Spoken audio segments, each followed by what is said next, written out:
for all, so that sins may be forgiven. Do this in memory of me. പിതാവിൻ്റെയും പുത്രൻ്റെയും പരിശുദ്ധാത്മാവിൻ്റെയും നാമത്തിൽ ആമേൻ.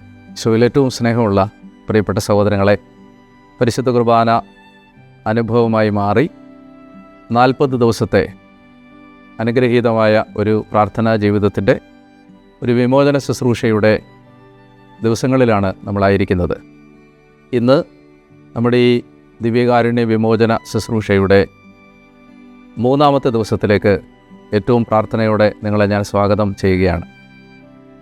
കർത്താവിൻ്റെ വലിയ കൃപ നിങ്ങളുടെ കുടുംബങ്ങളിൽ ഉണ്ടാകട്ടെ എന്ന് ഞാൻ പ്രാർത്ഥിക്കുന്നു. നമ്മൾ ഈ ദിവ്യകാരുണ്യ ശുശ്രൂഷയുമായി ബന്ധപ്പെട്ട് പറഞ്ഞു തന്ന ആമുഖ ശുശ്രൂഷ നിങ്ങളെല്ലാവരും കാണണമെന്നൊരിക്കൽ കൂടി ഞാൻ ആദ്യമേ തന്നെ ഓർമ്മിപ്പിക്കുകയാണ്. കാരണം ഇതെന്താണെന്നും എങ്ങനെയാണ് നമ്മൾ ഈ ശുശ്രൂഷയിൽ പങ്കെടുക്കേണ്ടതെന്നും നമുക്ക് മനസ്സിലാകണമെങ്കിൽ ഈ ആമുഖ ശുശ്രൂഷ ആ എപ്പിസോഡ് നിങ്ങൾ കാണാതിരുന്നാൽ സാധിക്കുകയില്ല എന്നൊരിക്കൽ കൂടി ഓർമ്മിപ്പിക്കുന്നു. എല്ലാ ദിവസവും ദിവ്യകാരുണ്യത്തിൽ പങ്കെടുക്കാനും ആരാധനയിൽ പങ്കെടുക്കാനും ഉപവാസമെടുത്ത് പ്രാർത്ഥിക്കാനും അതുപോലെ തന്നെ ഇവിടെ നിർദ്ദേശിക്കുന്ന കാര്യങ്ങൾ പൂർണ്ണമായ വിശ്വസ്തതയിൽ ചെയ്യാനും ശ്രമിച്ചാൽ നമുക്ക് വലിയ അനുഗ്രഹത്തിൻ്റെ ഒരു വലിയ ആത്മീയ ഉയർച്ചയുടെ അനുഭവമായിട്ട് സെപ്റ്റംബർ മാസം 8-ാം തീയതി ഈ പ്രാർത്ഥന പൂർത്തിയാക്കുമ്പോൾ നമുക്കെല്ലാവർക്കും ദൈവം വലിയ കൃപകൾ തരും എന്ന് ഒരിക്കൽ കൂടി ഓർമ്മിപ്പിച്ചുകൊണ്ട് നമ്മൾ ഇന്നത്തെ 3-ാമത്തെ ദിവസത്തെ ചിന്തയിലേക്ക് കടക്കുകയാണ്. ഉൽപ്പത്തി പുസ്തകത്തിൻ്റെ 2-ാമത്തെ അധ്യായം 1 മുതലുള്ള വാക്യങ്ങൾ. Genesis chapter 2 verse 1 on. അങ്ങനെ ആകാശവും ഭൂമിയും അവയിലുള്ള സകലതും പൂർണ്ണമായി. ദൈവം തൻ്റെ ജോലി 7-ാം ദിവസം പൂർത്തിയാക്കി താൻ തുടങ്ങിയ പ്രവൃത്തിയിൽ നിന്ന് വിരമിച്ച് 7-ാം ദിവസം അവിടുന്ന് വിശ്രമിച്ചു. സൃഷ്ടികർമ്മം പൂർത്തിയാക്കി തൻ്റെ പ്രവൃത്തികളിൽ നിന്ന് വിരമിച്ച് വിശ്രമിച്ച 7-ാം ദിവസത്തെ ദൈവം അനുഗ്രഹിച്ച് വിശുദ്ധമാക്കി. നമ്മൾ ഇന്ന് ചിന്തിക്കുന്നത് ഈ 7-ാം ദിവസത്തെക്കുറിച്ചാണ്. ബൈബിളിൽ ഈ 7-ാമത്തെ ദിവസം അല്ലെങ്കിൽ ഈ സാബത്ത് ദിവസം അല്ലെങ്കിൽ കർത്താവിൻ്റെ ദിവസം എന്ന് പറയുന്നത് 7 പറയുന്നത് മറ്റ് ഏതെങ്കിലും ഒരു നമ്പർ പോലെ ഒരു സാധാരണ നമ്പറല്ല. മറിച്ച് ഈ 7-ന് ദൈവികമായ ഒരുപാട് അർത്ഥതലങ്ങളുണ്ട്. ഞാനതിൻ്റെ ഒരു വ്യാഖ്യാനത്തിലേക്ക് നിങ്ങളുടെ ശ്രദ്ധയെ കൊണ്ടുവരാനാണ് ഇന്ന് ആഗ്രഹിക്കുന്നത്. അതിനാമുഖമായിട്ട് നമ്മൾ മനസ്സിലാക്കേണ്ട ആദ്യത്തെ ചിന്ത, ദൈവം ആദ്യമായി വിശുദ്ധീകരിച്ചത്, കർത്താവ് ആദ്യമായി സാങ്ക്ടിഫൈ ചെയ്തത്, വിശുദ്ധമാക്കിയത്, ഹോളിയാക്കിയത് ഒരു സ്ഥലമല്ല, ഏതെങ്കിലും ഒരു വ്യക്തിയല്ല, ഏതെങ്കിലും ഒരു സംവിധാനത്തെ അല്ല. കർത്താവ് ആദ്യമായി ബൈബിളിൽ വിശുദ്ധീകരിച്ചു എന്ന് പറഞ്ഞിരിക്കുന്നത് ഒരു സമയത്തെയാണ്. അപ്പോൾ ആദ്യമായി നമ്മുടെ മനസ്സിലേക്ക് രജിസ്റ്റർ ചെയ്യേണ്ട ചിന്ത ഇതാണ്: ദൈവം വിശുദ്ധീകരിച്ച ആദ്യത്തെ യാഥാർത്ഥ്യം ഒരു സ്ഥലമല്ല. ഉദാഹരണത്തിന് ഒരു ദേവാലയം വിശുദ്ധീകരിച്ച് ദൈവജനത്തിന് ദൈവം തരികയല്ല, മറിച്ച് ദൈവം ആദ്യമായിട്ട് ബൈബിളിൽ വിശുദ്ധീകരിക്കുന്നത് ഒരു സമയത്തെയാണ്. ആ സമയമാണ് 7-ാം ദിവസം എന്നതുകൊണ്ട് ഉദ്ദേശിക്കുന്നത്. വ്യാപകമായ അർത്ഥത്തിൽ, വിശാലമായ അർത്ഥത്തിൽ 7-ാം ദിവസം എന്ന് പറയുന്നത് ഒരു പ്രത്യേക ദിവസം എന്നതിനപ്പുറത്ത്, വിശാലമായ അർത്ഥത്തിലാണ്, ഒരു പ്രത്യേക ദിവസം എന്നതിനപ്പുറത്ത് 7-ാം ദിവസം എന്ന് പറയുന്നത് നമ്മൾ ദൈവത്തോടുള്ള ബന്ധത്തിലേക്ക് പ്രവേശിക്കുന്ന ഏത് സമയത്തെയും വിളിക്കാവുന്ന പേരാണ് 7-ാമത്തെ ദിവസം അല്ലെങ്കിൽ സാബത്ത് ദിവസം. നമ്മൾ ദൈവത്തോടുള്ള ബന്ധത്തിലേക്ക് പ്രവേശിക്കുന്ന ഏത് ദിവസവും 7-ാമത്തെ ദിവസമാണ്. അപ്പോൾ എന്താണ് ഇതിൻ്റെ പ്രത്യേകത? ഞാൻ ഒരു 4 കാര്യങ്ങൾ വേഗം അതിനെക്കുറിച്ച് പറയാം. ഒന്നാമത്തെ കാര്യം, ബൈബിളിൽ 7 എന്ന് പറയുന്നത് ഉടമ്പടിയുടെ സംഖ്യയാണ്, നമ്പർ ഓഫ് കവനൻ്റാണ്, ഉടമ്പടിയുടെ നമ്പറാണ്. ഉദാഹരണത്തിന് ഉൽപ്പത്തി പുസ്തകത്തിൻ്റെ 21-ാം അധ്യായത്തിൻ്റെ 29-ാമത്തെ വാക്യത്തിൽ അബ്രാഹാം അബിമേലെക്കുമായി ഒരു ഉടമ്പടി സ്ഥാപിക്കുമ്പോൾ അബ്രാഹാം ആ ഉടമ്പടിയുടെ ഓർമ്മയ്ക്കായി 7 ആടുകളെ പെണ്ണാടുകളെ മാറ്റി നിർത്തുന്നതായി നമ്മൾ കാണുന്നുണ്ട്. അപ്പോൾ അങ്ങനെ 7 ആടുകളെ മാറ്റി നിർത്തിയത് എന്ത് എന്ന ചോദ്യത്തിൻ്റെ ഉത്തരം, ഒരു ഉടമ്പടിയിൽ 7 എന്ന് പറയുന്ന നമ്പർ വളരെ പ്രധാനപ്പെട്ട നമ്പറാണ്.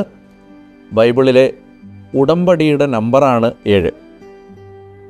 അപ്പം അങ്ങനെ വരുമ്പോൾ 7-ാമത്തെ ദിവസം എന്നത് ആദ്യമായി നമ്മളെ ഓർമ്മിപ്പിക്കുന്നത് ദൈവം നമ്മളുമായി ചെയ്ത ഉടമ്പടിയെ ഓർക്കാനുള്ള ദിവസമാണ് 7-ാമത്തെ ദിവസം. കുറച്ചുകൂടെ ലളിതമായിട്ട് മനസ്സിലാവുന്ന ഭാഷയിൽ പറഞ്ഞാൽ, ഞായറാഴ്ച ദേവാലയത്തിലേക്ക് പോകുമ്പോൾ ആ ഞായറാഴ്ച ആചരണം നടത്തുന്നത് വഴിയായി തന്നെ നമ്മൾ പ്രഖ്യാപിക്കുന്നത് ദൈവവും നമ്മളും തമ്മിൽ ഒരു ഉടമ്പടി ബന്ധത്തിലേക്ക് പ്രവേശിച്ചിരിക്കുന്നു എന്നാണ്. ഇതിൻ്റെ ഒരു ആഴം മനസ്സിലാകണമെങ്കിൽ ബൈബിളിൽ ഉടമ്പടി എന്നതുകൊണ്ട് എന്താണ് ഉദ്ദേശിക്കുന്നത് കൂടി നമ്മൾ അറിയണം. പുരാതന കാലങ്ങളിൽ ആർക്കും ആരെയും ഉപദ്രവിക്കാമായിരുന്നു.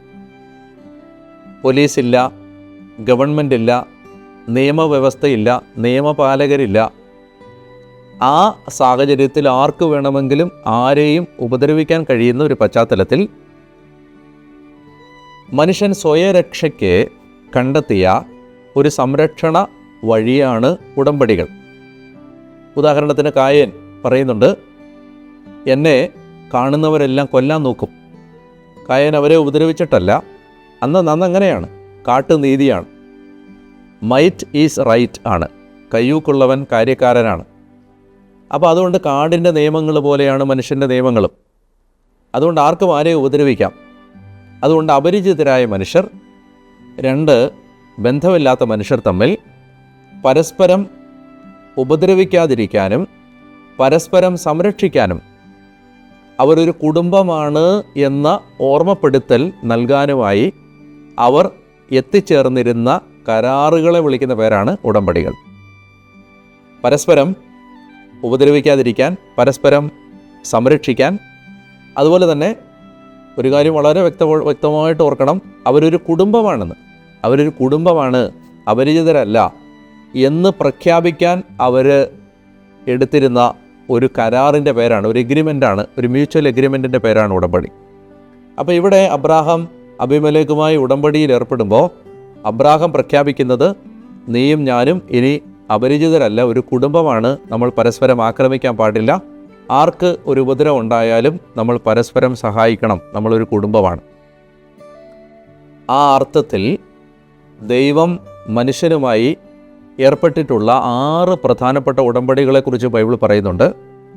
ആദത്തോട് ചെയ്ത ഉടമ്പടി, നോഹയോട് ചെയ്ത ഉടമ്പടി, അബ്രാഹാമിനോട് ചെയ്ത ഉടമ്പടി, മോശയോട് ചെയ്ത ഉടമ്പടി, ദാവീദിനോട് ചെയ്ത ഉടമ്പടി, പിന്നീട് യേശുക്രിസ്തുവിലൂടെ വന്ന പുതിയ നിയമ ഉടമ്പടി. ഇങ്ങനെ 6 മേജർ കവനൻറ്റുകൾ ബൈബിളിലുണ്ട്.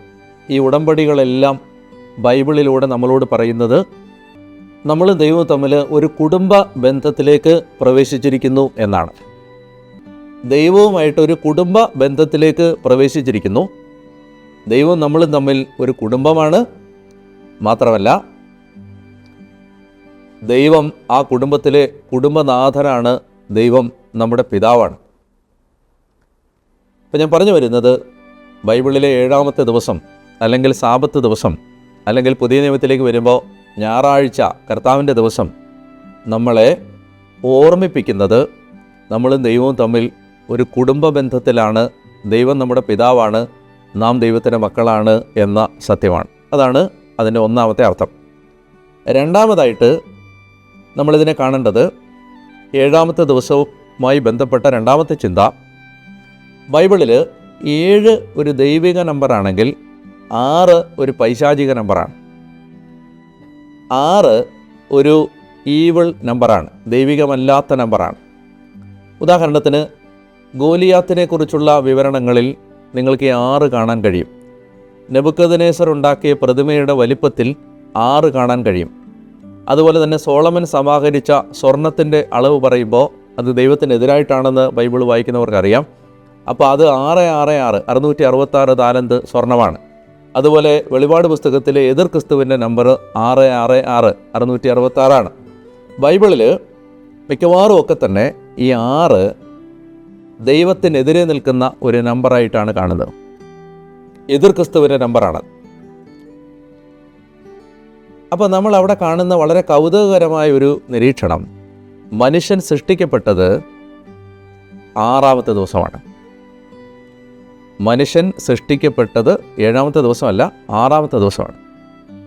6-ാമത്തെ ദിവസം മനുഷ്യനെ സൃഷ്ടിച്ച ദൈവം അവനോട് ആവശ്യപ്പെടുന്നത് അവൻ 7-ാമത്തെ ദിവസത്തിലേക്ക് പ്രവേശിക്കണം എന്നാണ്.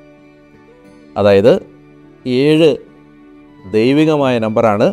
6 മനുഷ്യൻ തന്നിൽ തന്നെ ആശ്രയിച്ച് നിൽക്കുമ്പോൾ അവൻ്റെ തന്നിൽ തന്നെയുള്ള ആശ്രയത്വത്തിൻ്റെ അല്ലെങ്കിൽ അവനിലെ എതിർ ക്രിസ്തുവിൻ്റെ പൈശാചികതയുടെ നമ്പറാണ് 6. ദൈവത്തെ കൂടാതെ നിൽക്കുന്ന, അതായത് 7ലേക്ക് വരാതെ നിൽക്കുന്ന 6, ദൈവത്തിൽ നിന്ന് അകന്നു നിൽക്കുന്ന മനുഷ്യൻ.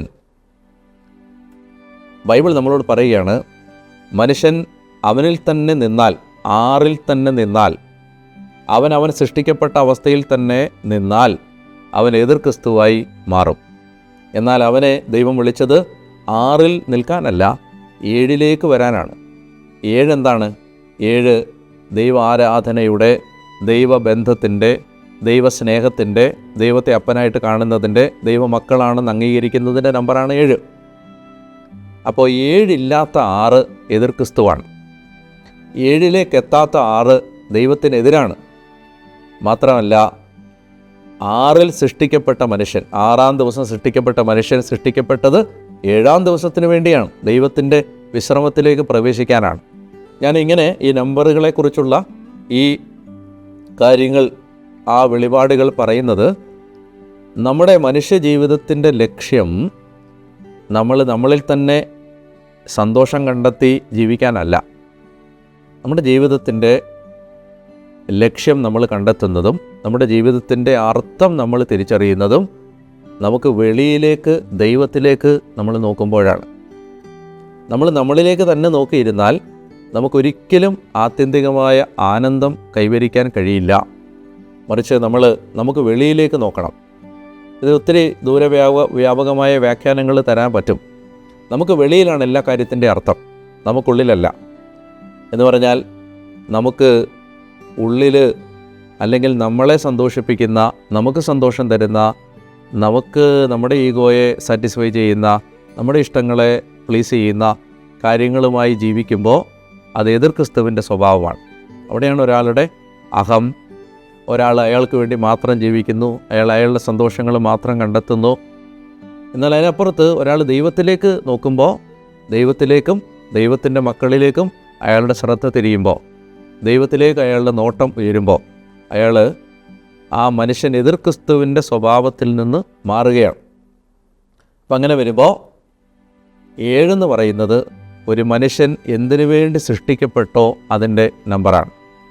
3-ാമത്തെ കാര്യം, ദൈവം ഈ ദിവസത്തെ അനുഗ്രഹിച്ച് വിശുദ്ധമാക്കി എന്നാണ് പറയുന്നത്. അനുഗ്രഹിച്ചു, ബ്ലെസ്ഡ് എന്ന് പറഞ്ഞാൽ, ഇനി ഈ സാബത്ത് ദിവസത്തിന് അല്ലെങ്കിൽ കർത്താവിൻ്റെ ദിവസത്തിന് ഒരു പ്രത്യേക ശക്തിയുണ്ട്. ആ ദിവസം നമ്മൾ പ്രാർത്ഥിച്ചാൽ, ആ ദിവസം നമ്മൾ ദൈവത്തോട് ചേർന്നിരുന്നാൽ അതിന് പ്രത്യേകതയുണ്ടെന്നാണ് അനുഗ്രഹിച്ചു എന്നതിൻ്റെ അർത്ഥം.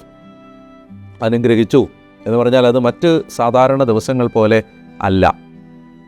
നമ്മൾ ദൈവത്തോട് ചേർന്ന് നിൽക്കുന്ന സമയത്തിന് നമ്മുടെ ജീവിതത്തിലെ മറ്റ് സമയങ്ങളെക്കാൾ വാല്യൂവിന് വ്യത്യാസമുണ്ട്.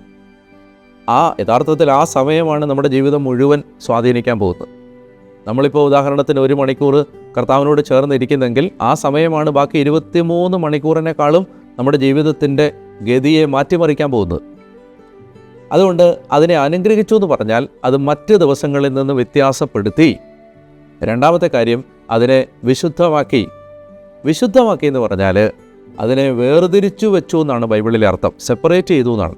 അതിനെ ഒരു ദൈവിക കാര്യത്തിന് വേണ്ടി മാറ്റി നിർത്തി. ഞാൻ പറഞ്ഞു വരുന്നത്, നമ്മൾ ഈ 7-ാം ദിവസത്തിൽ അതിനെ ഒരു പ്രത്യേകതയോടെ കണ്ട്, എന്ന് പറഞ്ഞാൽ ആരാധനയെ, ദൈവത്തോട് ചേർന്നിരിക്കുന്ന സമയത്തെ പ്രത്യേകതയോടെ കണ്ടാൽ അതിനൊരു പ്രത്യേകമായ ശക്തി നമ്മുടെ ജീവിതത്തിലേക്ക് ഒഴുക്കി തരാനുള്ള കഴിവുണ്ട്. 4-ാമത്തെ കാര്യം, ഈ 7-ാം ദിവസം ദൈവം വിശ്രമിച്ച ദിവസമാണ്. ആ ദിവസം ദൈവം തൻ്റെ വിശ്രമത്തിലേക്ക് നമ്മൾ കടക്കാൻ നമ്മളെ ക്ഷണിക്കുന്ന ദിവസമാണ്. എന്ന് പറഞ്ഞാൽ ദൈവം വിശ്രമിച്ചു എന്ന് പറഞ്ഞാൽ എന്താ അർത്ഥം? ദൈവം വിശ്രമിച്ചു എന്ന് പറഞ്ഞാൽ അത് നമ്മളോട് പറഞ്ഞു തരുന്നത് ദൈവം എല്ലാറ്റിൻ്റെയും അധികാരിയായി, ഞാൻ കഴിഞ്ഞ ദിവസം പറഞ്ഞിരുന്നു, അവിടുന്ന് സിംഹാസനസ്ഥനായി നമ്മുടെ ജീവിതത്തിൻ്റെ രാജാവായി മാറിയെന്നാണ് വിശ്രമിച്ചു എന്ന വാക്കിൻ്റെ അർത്ഥം. അപ്പോൾ നമ്മൾ ദൈവത്തിൻ്റെ വിശ്രമത്തിലേക്ക് കടക്കുക എന്ന് പറഞ്ഞാൽ എന്താണത് അർത്ഥമാക്കുന്നത്? നമ്മൾ ദൈവത്തിൻ്റെ വിശ്രമത്തിലേക്ക് കടക്കുമ്പോൾ എല്ലാ കാര്യങ്ങളും ദൈവം നമുക്ക് വേണ്ടി ചെയ്തു തരുന്നു. എല്ലാ കാര്യങ്ങളും ദൈവം ചെയ്യുന്നു. നമ്മുടെ ആത്മാവ് സ്വസ്ഥതയിലും വിശ്രമത്തിലുമാണ്. മനസ്സിലാകാൻ ഞാനൊരു ഉദാഹരണം പറഞ്ഞാൽ, നിങ്ങൾക്ക് ഒരു 10 കോടി രൂപയുടെ സാമ്പത്തിക ബാധ്യതയുണ്ടെന്ന് വിചാരിക്കാം. ഈ 10 കോടി രൂപയുടെ സാമ്പത്തിക ബാധ്യതയുടെ ആദ്യം മുഴുവൻ നിങ്ങളുടെ തലയിലാണ് കിടക്കുന്നത്. അതുകൊണ്ട് നിങ്ങൾക്ക് ഭക്ഷണം കഴിക്കാൻ തോന്നുന്നില്ല, ഉറങ്ങാൻ തോന്നുന്നില്ല, ആരോടും മിണ്ടാൻ തോന്നുന്നില്ല, മരിച്ചാൽ മതിയെന്ന് തോന്നുന്നു. അപ്പോൾ ഇതിൻ്റെ ഭാരം മുഴുവൻ നിങ്ങളാണ് ചുമക്കുന്നത്. എന്നാൽ ഒരു വ്യക്തി ദൈവത്തെ പിതാവായി കണ്ട് ആ പിതാവിനോട് ആശ്രയിച്ച് ആ ബന്ധത്തിലാണ് ജീവിക്കുന്നതെങ്കിൽ എല്ലാ ദിവസവും പിതാവായ അപ്പനായ ദൈവത്തിൻ്റെ മുമ്പിൽ ഈ ഭാരം എടുത്ത് കൊടുക്കുമ്പോൾ, ആ ദൈവത്തിൽ ആശ്രയിക്കുമ്പോൾ, ആ ദൈവം എൻ്റെ അപ്പനായതുകൊണ്ട് എന്നെ കൈവിടില്ല എന്ന് അയാൾ ഹൃദയത്തിൽ ഉറച്ചു വിശ്വസിക്കുമ്പോൾ, ആ ഭാരം മുഴുവൻ സത്യത്തിൽ അയാളിൽ നിന്ന് പോയി അത് കർത്താവിൻ്റെ ഭാരമായിട്ട് മാറുകയാണ്. അതുകൊണ്ടാണ് വചനം പറയുന്നത്, നിൻ്റെ ഭാരം കർത്താവിനെ ഏൽപ്പിക്കുക, അവിടുന്ന് നിന്നെ താങ്ങിക്കൊള്ളും. അപ്പോൾ അയാളുടെ ഭാരം കർത്താവ് ഏറ്റെടുത്തു. ഇപ്പോൾ അയാൾക്ക് എന്താണ്? ഇപ്പോൾ അയാൾക്ക് സ്വസ്ഥതയുണ്ട്, സമാധാനമുണ്ട്, ആശ്വാസമുണ്ട്, എവിടെയോ ഒരു ശാന്തതയുണ്ട്, വിശ്രമമുണ്ട്. ഇന്ന് മനുഷ്യന് ഒന്ന് ചിരിക്കാൻ പോലും പറ്റാത്ത എന്തുകൊണ്ടാണ്? അതിൻ്റെ കാരണം മനുഷ്യൻ എല്ലാ ഭാരവും അവൻ്റെ തലയിൽ കൊണ്ടു നടക്കാൻ. എന്നാൽ ദൈവം നമ്മളെ വിളിച്ചത് എന്തിനാണ്?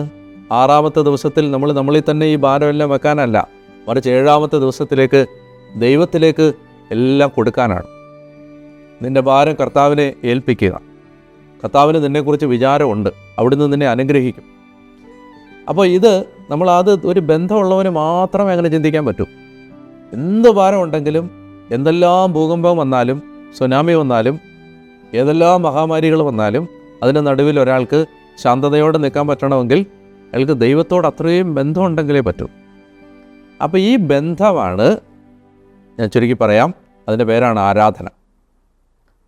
ഇങ്ങനെ ദൈവത്തിൽ ആശ്രയിച്ച്, ദൈവത്തെ ആരാധിച്ച്, ദൈവം തരുന്ന വിശ്രമം അനുഭവിക്കുന്നതിന് ദൈവം നമ്മളെ വിളിച്ചിരിക്കുന്ന ഒരു പ്രധാനപ്പെട്ട ദിവസമാണ് 7-ാം ദിവസം. അല്ലെങ്കിൽ അത് നമ്മളെ ഓർമ്മിപ്പിക്കാനാണ് 7-ാമത്തെ ദിവസം ദൈവം നമ്മൾ സാബത്ത് ആചരിക്കണം, ദൈവത്തെ ആരാധിക്കണം എന്ന് പറഞ്ഞിരിക്കുന്നത്.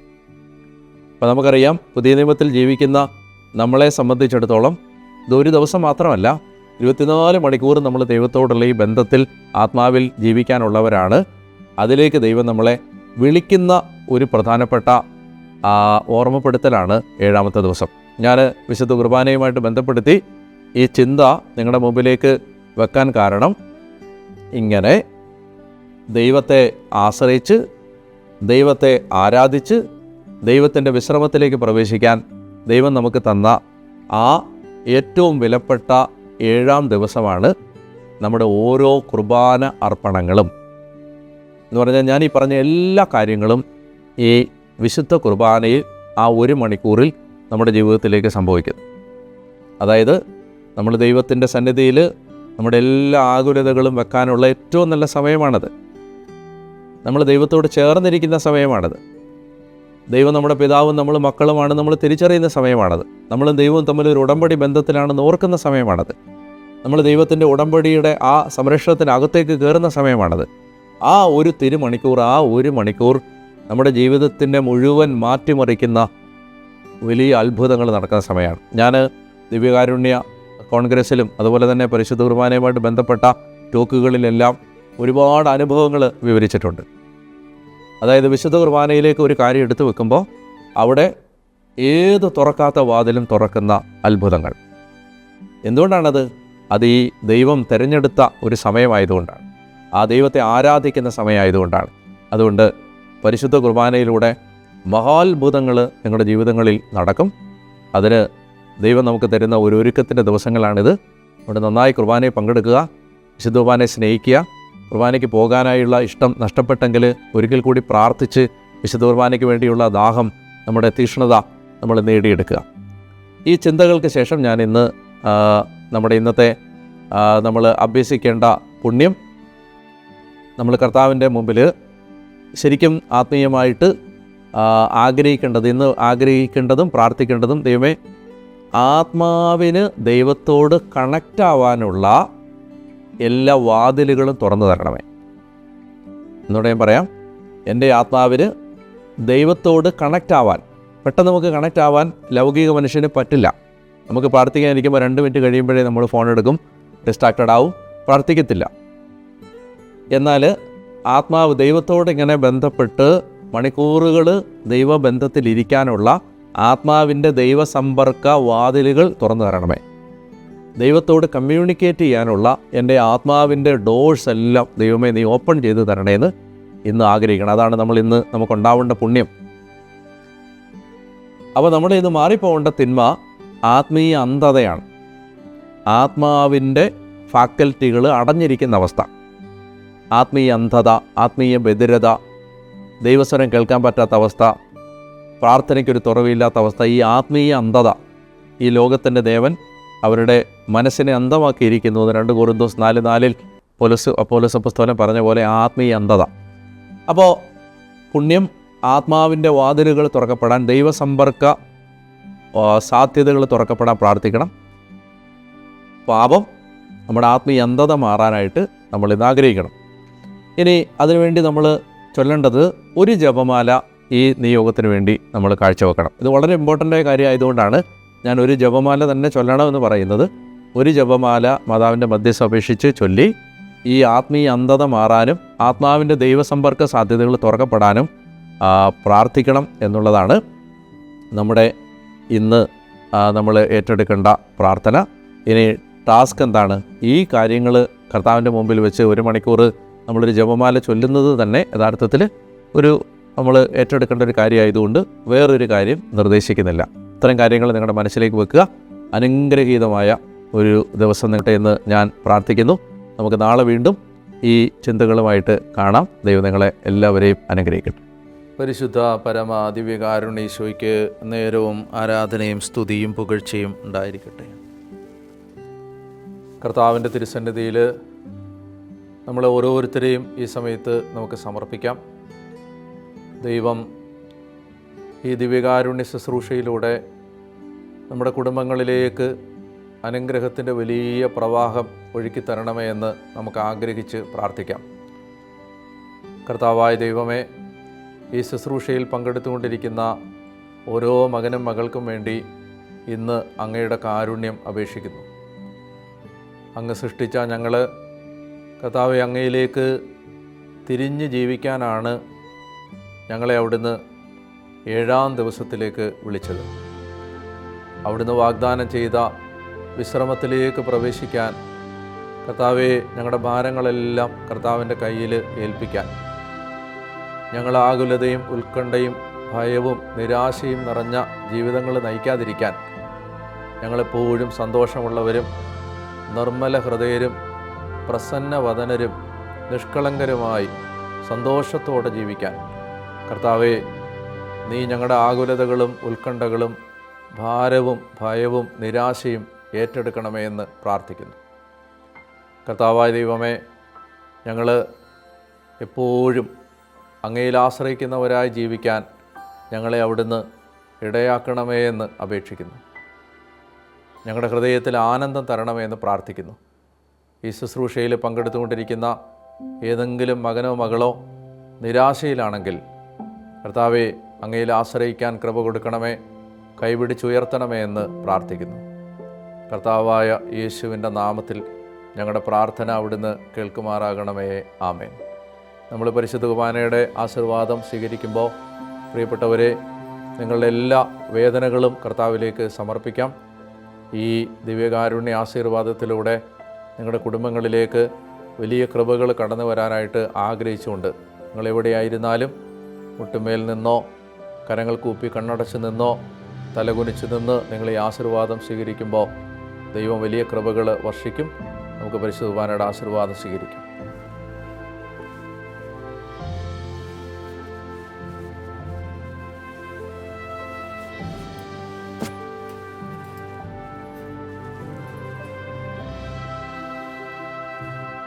കർത്താവായ ദൈവം നിങ്ങളെയും നിങ്ങളുടെ കുടുംബത്തെയും അനുഗ്രഹിക്കട്ടെ. ദൈവികമായ കൃപാവരങ്ങൾ ദൈവം നിങ്ങളുടെ മേൽ വർഷിക്കട്ടെ. ഇന്ന് നിങ്ങൾ കടന്നു പോകുന്ന എല്ലാ സഹനങ്ങളും ദുരിതങ്ങളും വേദനകളും കർത്താവ് ഏറ്റെടുക്കട്ടെ. പൈശാചിക ബന്ധനങ്ങൾ നിങ്ങളെ വിട്ടുപോകട്ടെ. രോഗക്കെട്ടുകൾ നിങ്ങളുടെ കുടുംബങ്ങളിൽ നിന്ന് അഴിഞ്ഞ് ഇല്ലാതാവട്ടെ. തലമുറകളായി ഉണ്ടായ വിനാശങ്ങൾ പരിഹരിക്കപ്പെടട്ടെ. പിശാചിൻ്റെ എല്ലാ കെണികളും തന്ത്രങ്ങളും നിങ്ങളുടെ കുടുംബങ്ങളിൽ നിന്ന് തകർന്ന് ഇല്ലാതാവട്ടെ. കർത്താവേ, നിൻ്റെ കാരുണ്യം ഈ മക്കളുടെ മേൽ വർഷിക്കണമേ. അങ്ങയുടെ വിലയേറിയ ശരീരത്തിൻ്റെ യോഗ്യതകളാൽ തന്നെ. ആമേൻ. പരിശുദ്ധ പരമദിവ്യകാരുണ്യ ഈശോയ്ക്ക് എന്നേരവും ആരാധനയും സ്തുതിയും പുകഴ്ചയും ഉണ്ടായിരിക്കട്ടെ.